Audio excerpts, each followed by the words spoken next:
Hello students, তো নিশ্চয়ই তোমরা বাড়িতে এখন পড়ছো। তো তোমাদের জন্যই এই ভিডিওটা আমরা করছি অষ্টম শ্রেণীর যে বিজ্ঞান চ্যাপ্টারের। তো আমরা এর আগে আমরা যে 2 নম্বর চ্যাপ্টারটা শুরু করেছিলাম, যে পদার্থের প্রকৃতি, সেই চ্যাপ্টারের আমরা সেকেন্ড অংশের দিকে আসছি, যেখানে আমরা আলোচনা করব হচ্ছে ধাতু এবং অধাতু, তাদের বিভিন্ন বৈশিষ্ট্য অর্থাৎ বিভিন্ন ধর্মগুলো জানবো এবং কেন কোন ধাতুটাকে কোন কাজে ব্যবহারের উপযোগী সেইটা আমরা বোঝার চেষ্টা করব, অর্থাৎ তার ব্যবহারটা আমরা জানব। তো প্রথমে চলে আসছি বিভিন্ন ধাতু, এগুলোও কিন্তু এক একটা পদার্থ। অর্থাৎ প্রকৃতিতে কিন্তু এখনো পর্যন্ত মোট আমরা জানি যে বিভিন্ন মৌলের আবিষ্কার হয়েছে। তো প্রায় সম্ভবত 94টা মৌল প্রকৃতিতে কিন্তু পাওয়া যাচ্ছে, বোঝা গেছে। অর্থাৎ মৌলিক পদার্থ ভিন্ন ভিন্ন, প্রত্যেকের বৈশিষ্ট্য আলাদা, বিশিষ্ট ধর্ম আলাদা বিশিষ্ট, এইরকম প্রকৃতিতে মোট পাওয়া যাচ্ছে হচ্ছে যে 94টা মৌল বর্তমানে পাওয়া যাচ্ছে, প্রকৃতিতে পাওয়া যাচ্ছে।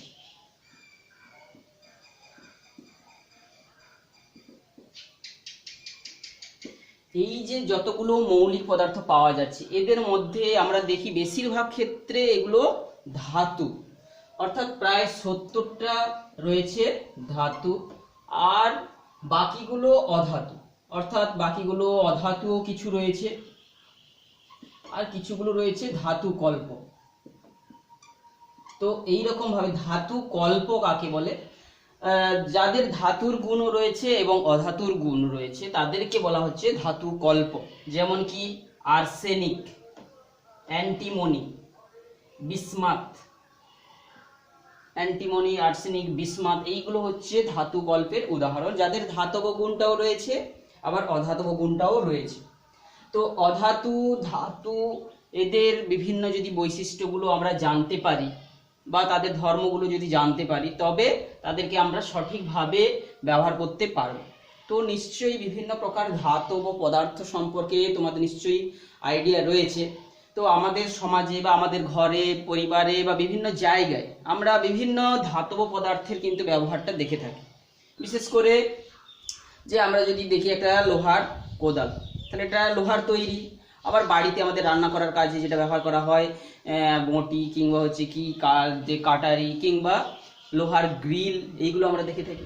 আবার বাড়িতে যে বৈদ্যুতিক তার আমরা দেখি, তার ভেতরে কিন্তু কি রয়েছে? নিশ্চয়ই লোহা নেই, আমরা দেখে থাকি তার ভেতরে অন্য একটা ধাতু রয়েছে, সেটা রয়েছে হচ্ছে আবার তামা।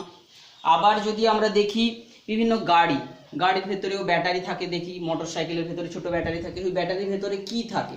যদি আমরা দেখি অনেক ধাতব পাত থাকে, সেটা নিশ্চয়ই একই পাত নয়।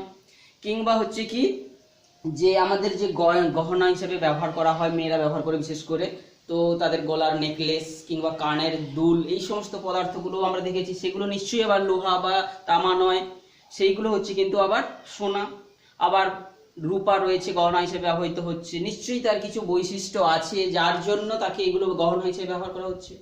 আবার আমরা দেখতে পাচ্ছি যে রান্নার বাসনপত্র, এইগুলোকে আবার অনেক সময় লোহারও তৈরি করা হচ্ছে, কখনো হচ্ছে অ্যালুমিনিয়াম ধাতুরও তৈরি হয়, অ্যালুমিনিয়ামের হাঁড়ি কড়া এগুলো তৈরি হচ্ছে। কিংবা কোনো জায়গায় যে কারেন্টের যে তারগুলো গেছে একটা পোস্ট থেকে আর একটা পোস্টের দিকে গেছে, সেইগুলো কিন্তু আবার তামার তার নয়, সেইগুলো আবার অ্যালুমিনিয়ামের তার।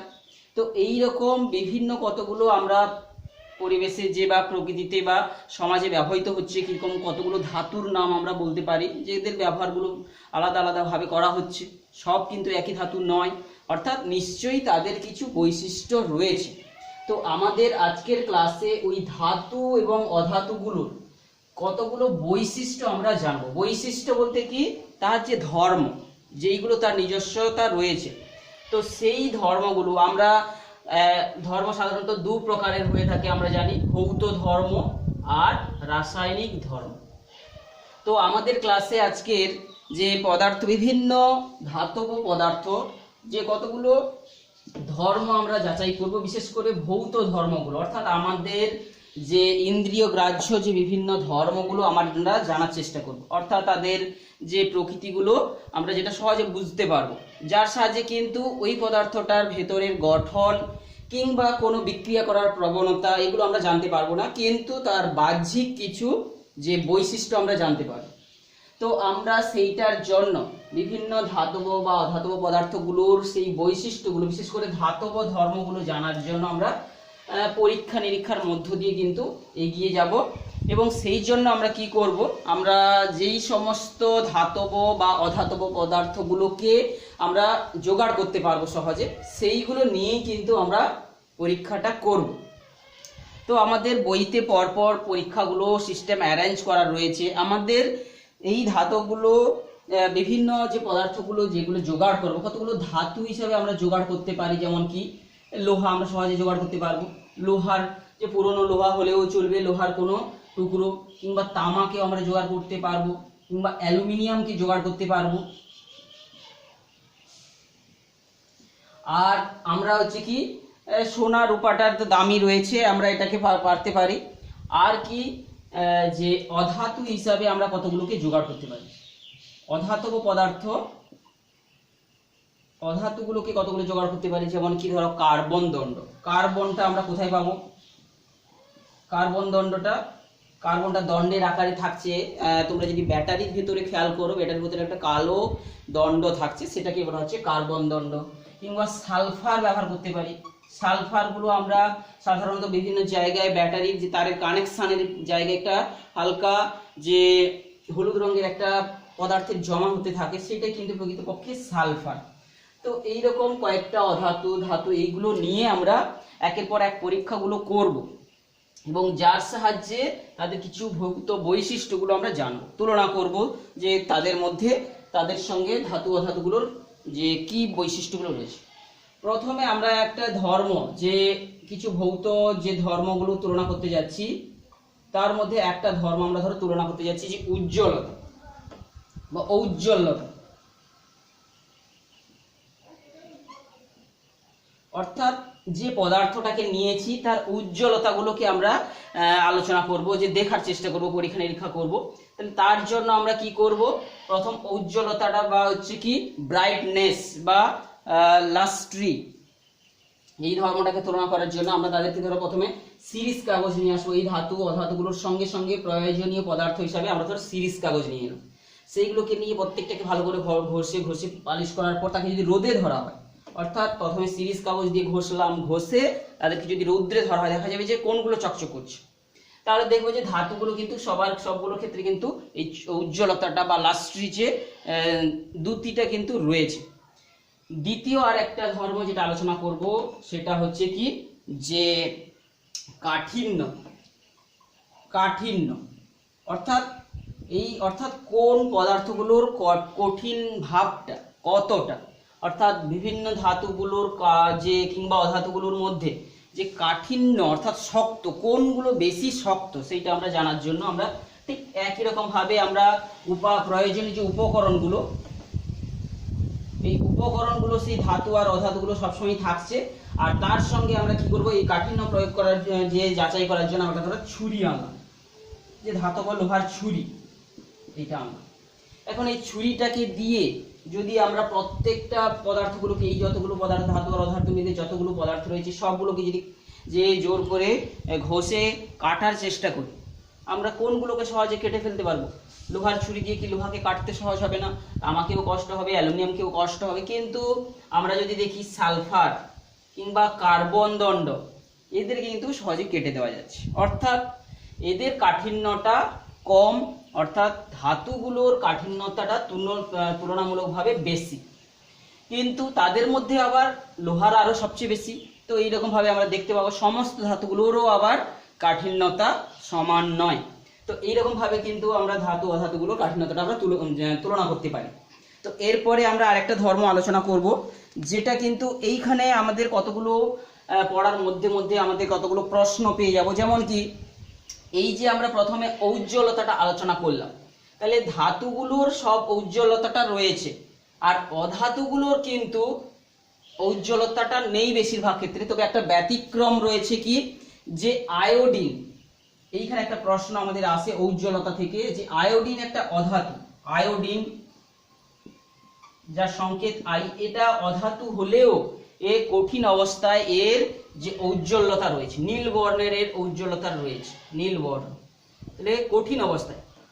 কিন্তু তরল অবস্থায় তরল অবস্থা তো এর থাকে না, গ্যাসীয় অবস্থায় কিন্তু আবার অন্য বর্ণতে পরিণত হয়। তবে নীল বর্ণের একটা উজ্জ্বলতা ভাব রয়েছে। আর কি ধাতুগুলো, সব ধাতুগুলো কিন্তু যে উজ্জ্বলতা রয়েছে, কিন্তু ব্যতিক্রম এটা আমাদের একটা প্রশ্ন পড়তে পারে। ঠিক এই রকম একই রকম ভাবে কাঠিন্যতাটা আমরা গিয়ে তুলনা করছি, এই কাঠিন্যতাটাতে গিয়ে দেখবো যে সমস্ত ধাতুগুলোর কাঠিন্যতাটা আবার সমান না।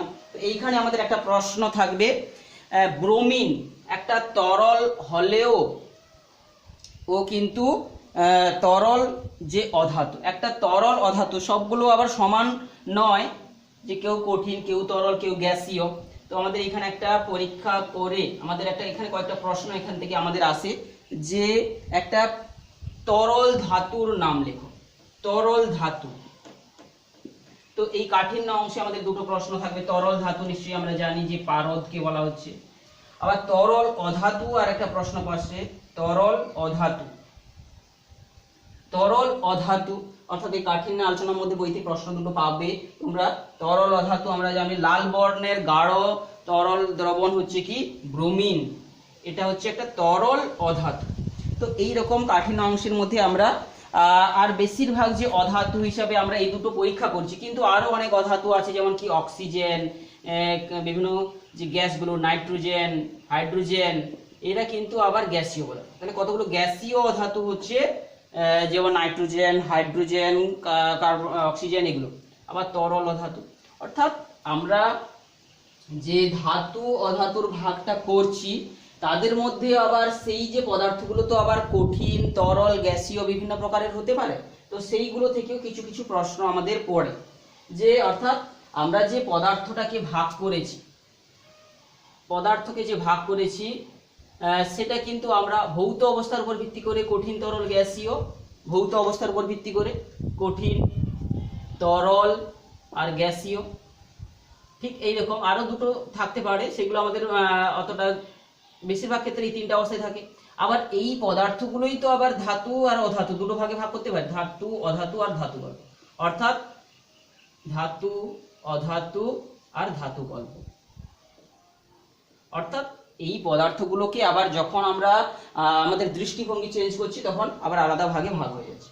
তো এইখানে কাঠিন্য অংশে কিছু প্রশ্ন আমরা পেলাম। এরপরে চলে আসবো নমনীয়তা।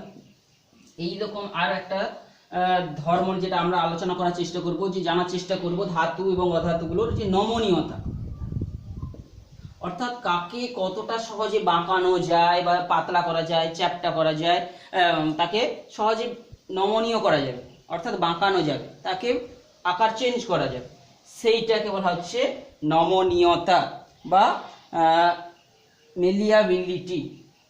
তো এক্ষেত্রে আমরা তার জন্য এই সমস্ত ধাতব অধাতব পদার্থগুলোর সঙ্গে সঙ্গে একটা ধাতব হাতুড়ি নেব, হাতুড়ি নিয়ে আর একটা লোহার ব্লক নেব, তার উপর কি একটার পর একটা পদার্থকে রেখে যদি হাতুড়ি দিয়ে আঘাত করা হয়, তখন দেখবো যে লোহার হাতুড়ি দিয়ে লোহাটাকে রেখে, অর্থাৎ এইটা একটা লোহার ব্লক, এরপর একটা লোহার পেরেক রাখলাম, রেখে একটা হাতুড়ি দিয়ে আঘাত করছি, এই কিন্তু সহজে চ্যাপ্টা করা যাবে না, তামাকেও সহজে করা যাবে না, অ্যালুমিনিয়াম করা যাবে। অর্থাৎ এদের মধ্যে একটা পরিবর্তন দেখবো যে সহজে এদেরকে কিন্তু নমনীয় করে চ্যাপ্টা করে দেওয়া যাচ্ছে, বাঁকানো যাচ্ছে।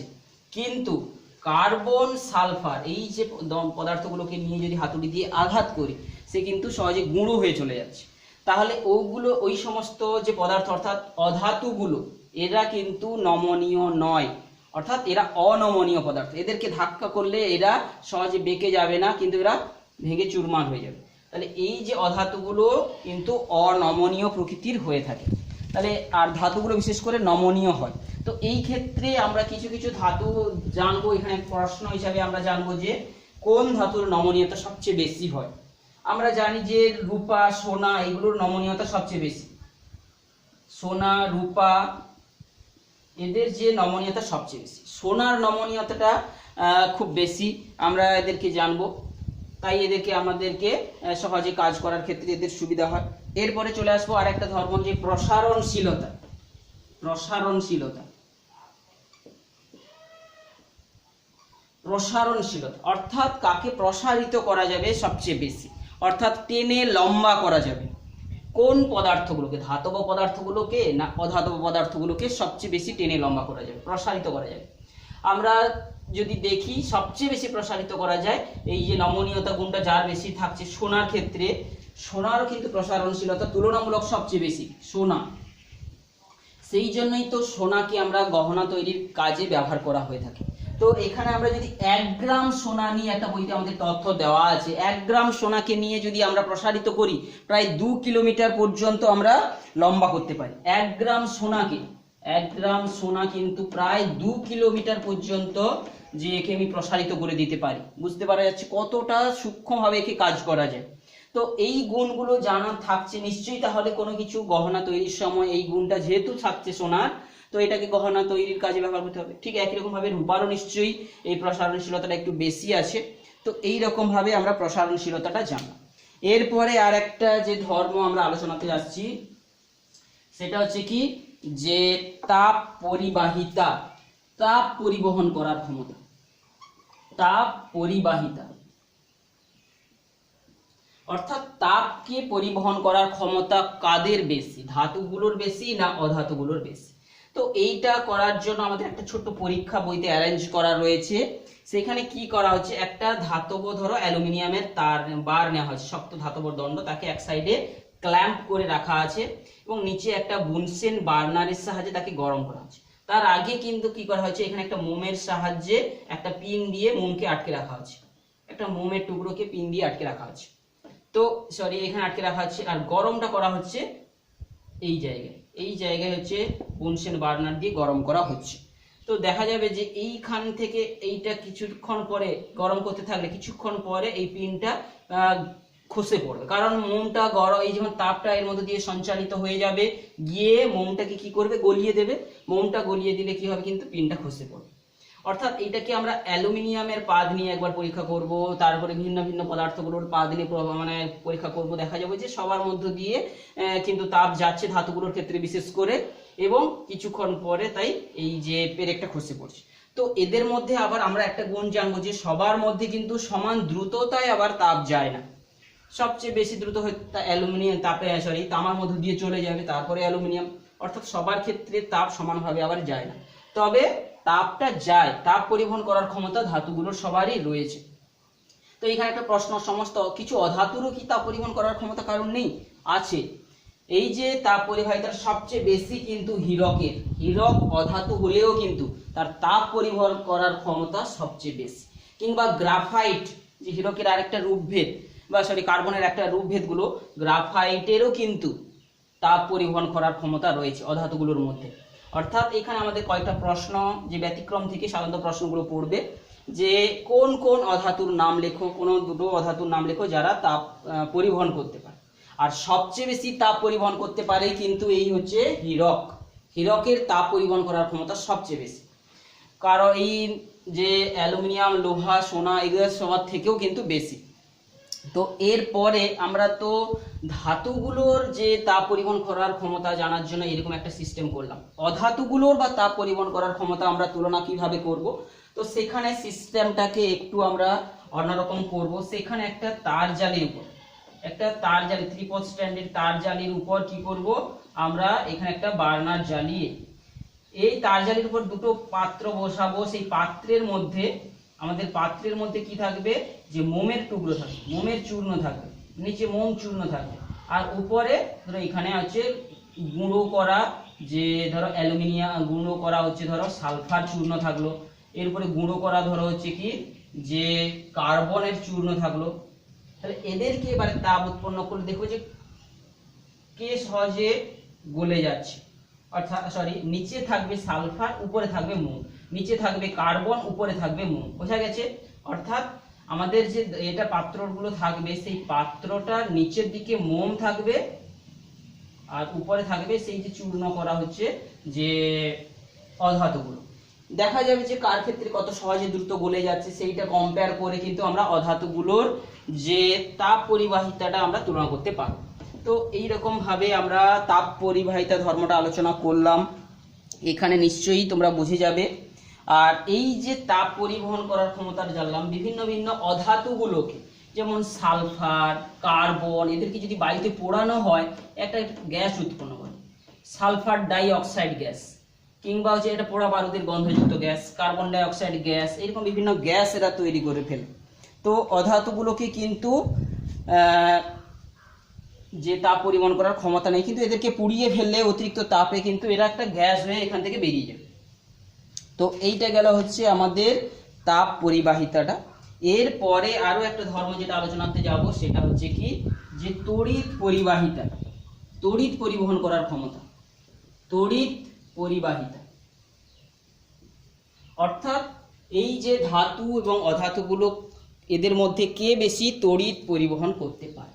তো এদের জন্য ঠিক একই রকম ভাবে আমরা কতগুলো ভিন্ন ভিন্ন ধাতু জোগাড় করব, ধাতব দণ্ড জোগাড় করব, আর কিছু অধাতুগুলোকে সাধারণত আমরা ধাতুগুলোকে জোগাড় করব। এই ধাতুগুলো তড়িৎ পরিবাহিতাটা আমরা যাচাই করার জন্য আমরা একটা সিম্পলি বাল্ব যুক্ত, হোল্ডার যুক্ত বাল্ব যেটা আমাদের কাছে থাকবে, তারের টুকরো থাকবে এবং ব্যাটারি থাকবে আমাদের কাছে, সিম্বলের আকারে লিখলাম। এইবারে একটা জায়গায় আমাদের দুটো যে খাঁজ মতো করা থাকবে, যার মধ্যে ধরো এ বি, এই যে অংশের মধ্যে আমরা ভিন্ন ভিন্ন যে ধাতু যে টুকরোগুলোকে আমরা এখানে ঢোকাতে পারবো। তো আমরা অধাতুর অংশগুলোকেও এইখানে ভর্তি করতে পারবো। এইরকম ভাবে আমরা যদি বিভিন্ন ভিন্ন ধাতুগুলোকে ওর মধ্যে এ বি স্থানের মধ্যে ব্যাটারির সঙ্গে যুক্ত করি, এটা বাল্বের মধ্যে যুক্ত করি, তাহলে ধাতুগুলোকে প্রবেশ করালে দেখবো যে এখানটায় বাল্বটা জ্বলে যাচ্ছে। কিন্তু অধাতুগুলোর ক্ষেত্রে কিন্তু এই আলোটা বাল্বটা জ্বলবে না। তো আমরা গ্রাফাইট প্রবেশ করালে কিন্তু আবার জ্বলে যাবে। তো এই ধরনের যে তড়িৎ পরিবহন করার ক্ষমতা সাধারণত সবচেয়ে বেশি আমরা জানি তামার রয়েছে, অ্যালুমিনিয়ামের রয়েছে, সেই জন্য এদেরকে তামার তার ব্যবহার করা হয়। আবার এই যে প্লাস্টিক, যে পিভিসি পাইপ বলে, পলিভিনাইল ক্লোরাইড, পিভিসি কথার পুরো নাম কি না পলিভিনাইল ক্লোরাইড, যে তারের উপর যে প্রলেপটা থাকে সেই প্রলেপ কিন্তু আবার তড়িৎ পরিবাহিত হয় না, সেই জন্য সেইটাকে ভেতরে দিয়ে যদি ব্যাটারি সংযুক্ত করা হয় কিন্তু আবার বাল্ব জ্বলবে না। অর্থাৎ কিছু কিছু পদার্থ রয়েছে যাদের তড়িৎ পরিবহন করার ক্ষমতাটা নেই, ধাতুগুলোর কিন্তু সবারই রয়েছে। তো আমরা যদি কাঠ কয়লা, কার্বন দণ্ড এই সমস্তগুলো দিয়ে দেখি, কাঠ কয়লার ক্ষেত্রেও কিন্তু তা আলো জ্বলবে না। যে আর কিন্তু কিছু কিছু পদার্থ আমরা দেখবো সালফারের ক্ষেত্রেও জ্বলবে না। এইরকম ভাবে কিন্তু আমরা তড়িৎ পরিবাহিতাটাকে আলোচনা করে নিই। তো এখানেও কিন্তু ব্যতিক্রমগুলো কিছু রয়েছে, যে একটা অধাতুর নাম লেখো যেটা তড়িৎ পরিবহন করতে পারে। এখানে গ্রাফাইটের নাম আমরা বলবো, যে গ্রাফাইট একটা যে খুব অধাতু হওয়া সত্ত্বেও এ তড়িৎ পরিবহন করতে পারে। গ্রাফাইটটা কিন্তু তাপও পরিবহন করতে পারে আর তড়িৎও পরিবহন করতে পারে। এরপরে চলে আসছি একটা যে ধাতব শব্দ একটা রয়েছে, আর একটা ধর্ম যেটা আলোচনা করছি ধাতব শব্দ। তাহলে এই ধর্ম, এই বৈশিষ্ট্যটা কিন্তু নিয়ে আমরা আলোচনা করব। সমস্ত ধাতুগুলোকে কিন্তু বিশেষ আওয়াজ উৎপন্ন করে, সেই জন্যই তো আমরা বিভিন্ন জায়গায় যে আমাদের স্কুলের ক্ষেত্রে হয়তো এই যে ঘন্টা রেখেছি, সেটা একটা কাঁসার তৈরি কিংবা তামার তৈরি, ভিন্ন ভিন্ন ধাতুর একটা শব্দ উৎপন্ন হয়। কাঁসার তৈরি শব্দ বেশি উৎপন্ন হয়, সেই জন্য ওটাকে কাঁসার তৈরি করা হয়েছে। তো ধাতব শব্দ রয়েছে, কিন্তু অধাতুগুলোর সেই রকম কোনো শব্দ উৎপন্ন করার ক্ষমতাটা নেই। তো আমরা এই আলোচনায় আজকে জানতে পারলাম যে আমরা একটা ওভারঅল যে দৃষ্টিভঙ্গি নিয়ে আলোচনা করে ধাতুগুলোর কতগুলো ধর্ম রয়েছে, অধাতুগুলোর সেই ধর্মগুলো নেই আমরা জানলাম। অর্থাৎ এই যে ধর্মগুলো আমরা জানলাম, এইগুলো সব কি ধর্ম? এইগুলো সব কিন্তু ভৌত ধর্ম। অর্থাৎ যেই ধর্মগুলো সচরাচর দেখা যাচ্ছে ধাতুগুলোর রয়েছে, কিন্তু এই শুধু ধর্মগুলো দিয়ে কিন্তু আমরা এই যে ধাতুগুলোকে কিন্তু আলাদা করতে পারবো না। এই যে সমস্ত প্রকার ধাতুর এই গুণগুলো রয়েছে, কিন্তু কেবলমাত্র এই ভৌত ধর্মটাকে বা ভৌত বৈশিষ্ট্যর সাহায্যে কিন্তু আমরা ধাতুগুলোকে পৃথক করতে পারবো না। তো সেই ধাতুগুলোকে পৃথক করতে পারবো না, সঙ্গে সঙ্গে আরো আমরা প্রত্যেক ক্ষেত্রে তো কিছু ব্যতিক্রম পড়ে গেলাম। সেই ব্যতিক্রমগুলো কিন্তু আমাদের আরো কয়েকটা ব্যতিক্রম রয়েছে। যেমন কি, যে আমরা বলছি যে সমস্ত ধাতু যে কঠিন হবে ব্যাপারটা তা কিন্তু নয়। কিছু ব্যতিক্রম আমাদের এই জিনিসগুলো আমাদের জানতে হবে, যেগুলো সাধারণত পরীক্ষায় আসবে। ব্যতিক্রম যে কিছু কিছু ধাতু আছে এখন নরম, ছুরি দিয়েও কাটা যায়, সেই ধাতুগুলো কোনগুলো? পটাশিয়াম, সোডিয়াম, এই সমস্ত ধাতুগুলো হালকাও বটে এবং এরা কিন্তু নমনীয় ধাতু। আবার তাহলে এই যে কাঠিন্য, এরা কিন্তু নরম ধাতু, এদেরকে বলা হচ্ছে, বোঝা গেছে। আবার তরল ধাতুর কথা তো আমরা জেনেছি যে পারদ একটা তরল ধাতু, এইগুলো ব্যতিক্রম। আবার কি যে এরা কিন্তু এই সাধারণত ধাতুগুলো এতটাই হালকা যে এটা জলে ভেসে যাবে, কিন্তু সাবধান, জলে কিন্তু ওরা রাসায়নিক তীব্রভাবে বিক্রিয়া করে যায়। আচ্ছা, এই নমনীয়তাটাও। আচ্ছা, এরপরে চলে আসছি যে আমরা কঠিন ধাতুগুলোর ক্ষেত্রে আমরা এদের গলনাঙ্কগুলো সাধারণত, অর্থাৎ খুব উচ্চ তাপমাত্রায় এরা সাধারণত গলে। আমরা যখন এই ধাতব চ্যাপ্টারটা অর্থাৎ পদার্থের প্রকৃতি চ্যাপ্টারটা শুরু করেছিলাম, সেখানে বিভিন্ন পদার্থের গলনাঙ্ক, বিশুদ্ধ পদার্থের গলনাঙ্কটা আমরা দেখেছিলাম। তো আমাদের সেখানে দেখেছি যে ধাতুগুলো যেগুলো হবে তার গলনাঙ্ক কিন্তু অনেক বেশি বেশি থাকবে, কিন্তু কিছু কিছু ধাতু রয়েছে তাদের আবার গলনাঙ্ক খুবই কম। এই যে আমাদের মে জুন মাসের এই যে গরমে কিন্তু তারা কিন্তু তরল হয়ে আছে, যেমন কে কে, গ্যালিয়াম কিংবা সিজিয়াম। যে গ্যালিয়াম ধাতু, গ্যালিয়াম ধাতু এর গলনাঙ্ক মাত্র 29.78 ডিগ্রি সেন্টিগ্রেড, অর্থাৎ এই তাপে কিন্তু গলে থাকে। অর্থাৎ আজকের এই যে তাপমাত্রাতে আমাদের এখানে রয়েছে, এই তাপমাত্রাতে গ্যালিয়াম কিন্তু তরল অবস্থায় থাকে। কিংবা সিজিয়াম এই ধাতুটাও কিন্তু তার গলনাঙ্ক মাত্র 28 আমাদের বইতে রয়েছে 4 ডিগ্রি সেন্টিগ্রেড। তাহলে এই এদের যে গলনাঙ্কগুলো, অর্থাৎ গ্যালিয়াম ধাতু, সিজিয়াম ধাতু, এদের গলনাঙ্কগুলো আবার খুবই সামান্য, অর্থাৎ এই তাপে এরা কিন্তু কঠিন গলে তরল হয়ে থাকে, কিন্তু শীতকালের দিকে আবার শক্ত হয়ে যাবে। তাহলে আমাদের যদি প্রশ্ন পড়ে একটা ধাতুর নাম, কতগুলো ধাতুর নাম বলো যারা গ্রীষ্মকালে তরল থাকে, শীতকালে কঠিন থাকে, তাহলে এগুলো আমরা সহজে উত্তর বলতে পারবো, গ্যালিয়াম, সিজিয়াম। তো এইটা কিছু ব্যতিক্রম প্রশ্ন থাকে। আবার যদি আমরা পড়েছি যে একটা অধাতু কিন্তু তার উজ্জ্বলতা আছে, হীরক, ব্যতিক্রম থেকে উজ্জ্বলতা হীরক, আমরা যে হীরক বলেছি এটা কিন্তু ব্যতিক্রম, এটা একটা প্রশ্ন পড়ে। তাহলে কিছু ব্যতিক্রমী থাকার জন্য শুধু ভৌত ধর্ম দিয়ে কিন্তু আমরা ধাতু অধাতুগুলোকে সহজে চিনতে পারবো না, সঙ্গে সঙ্গে ধাতুগুলোকেও আলাদা করতে পারবো না। সেই জন্য আমাদের কিন্তু জানতে হবে এই ধাতু বা অধাতুগুলোর রাসায়নিক ধর্ম কিছু জানতে হবে, যার সাহায্যে আমরা ওই ধাতুটাকে স্পষ্ট করে আলাদা করে চিনতে পারবো। সেই জন্য আমাদের পরের ক্লাস, যেটা 5 নম্বর ক্লাসে, আমরা ধাতুগুলোর রাসায়নিক ধর্মটা নিয়ে আমরা আলোচনাটা করব।